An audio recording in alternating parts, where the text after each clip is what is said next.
think you'll be pleasantly surprised." The mother and daughter eyed each other warily.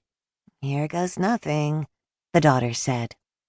Lizzie watched as they both reached for a cup and brought the small plastic spoons to their lips. The daughter's expression was unreadable, but the mother looked as if she'd sucked on a lemon. "Not for me," she said, and tossed the cup into the trash bin. Lizzie smiled politely and adjusted her toga. Why was she wearing a toga, anyway? The whole costume only seemed to emphasize that what she was serving was emphatically not authentically Greek, and that she was trying way too hard. The mother and daughter began to walk away, when the daughter stopped and turned around. "Hey, didn't you used to be on that show a few years back? Healthy University or something?" "Healthy U. Yeah, that's it. What happened? I never see it on anymore." "It got canceled. A while ago, actually." "Oh." She took in Lizzie's costume and the electric blue Queensridge dairy food truck behind her. "So this is what you're doing now?" "Among other things." "That's cool." She tried to sound enthusiastic, but Lizzie knew better. "Good luck to you." The daughter turned around and joined her mother down the walking path, and Lizzie told herself there was no reason to feel embarrassed, even if, deep down, she knew that was another lie. An hour later, Lizzie had made little progress in her tzatziki crusade, apart from a handful of enthusiastic cottage cheese fans, whose sanity Lizzie couldn't help but question. People generally didn't see why they needed to try a lumpy riff on a Greek dish when they could get the real thing from the Greek food truck 50 feet away. "Is stuff any good?" asked Emilio, the Queensridge truck driver for the day. There seemed to be a different one every time. "It's okay," Lizzie said. "Not my favorite." Emilio grabbed a cup and took a bite. Not bad.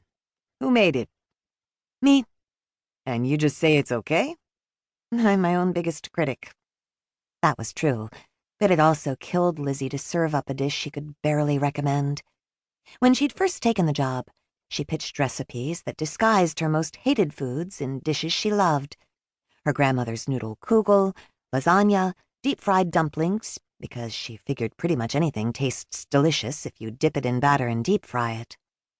But the #FitForAQueen campaign manager told Lizzie the point was to showcase the company's product, not to hide it under so many ingredients the customers wouldn't know it was there, which was, indeed, exactly what Lizzie was trying to do. Besides, healthy cuisine was Lizzie's calling card, and things like fried food didn't fit with her image. So Lizzie came up with a battery of healthy cottage cheese-centric recipes. Herbed cottage cheese dip, cherry and oat cottage cheese breakfast parfait, honey vanilla cottage cheese pudding. She could tolerate those recipes, and she even developed a chocolate peanut butter Snickers protein shake she quite liked, though she was certain it would be better with yogurt. But then as Mother's Day approached, the campaign manager got it in his head that a Greek-themed dish was essential, as if somehow togas and motherhood went hand in hand, and her riff on a Greek classic was born. Lizzie stared across Daffodil Hill, taking in the bright yellow and white blooms, their fluffy petals fluttering in the warm spring breeze. After a cold April that had felt more like autumn, May had ushered in a spell of warm weather that had awakened all of the flowers and shrubs from their winter slumber. The vibrant fuchsia and white azaleas reminded Lizzie how much she missed her mother's garden in Philadelphia, where her flame-colored azalea bush probably looked as if it were on fire right now. Instinctively, Lizzie reached for her phone, only to realize she'd left it in the truck because her toga didn't have pockets. There was a momentary lull in foot traffic, so Lizzie took the opportunity to rest for a few minutes in the front seat of the truck, where she'd left her phone on the dashboard. She had missed a call and message from her mom. Lizzie had tried her earlier in the morning to wish her a happy Mother's Day, but the call had gone straight to voicemail. She'd assumed her mom was still sleeping, but part of her worried, like she always did, that something was wrong. A few years ago, a friend had told Lizzie about his former neighbor, who died when she choked on a piece of chicken in her kitchen.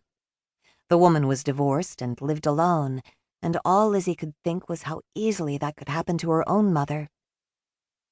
Lizzie listened to her mom's message while she sat in the passenger seat,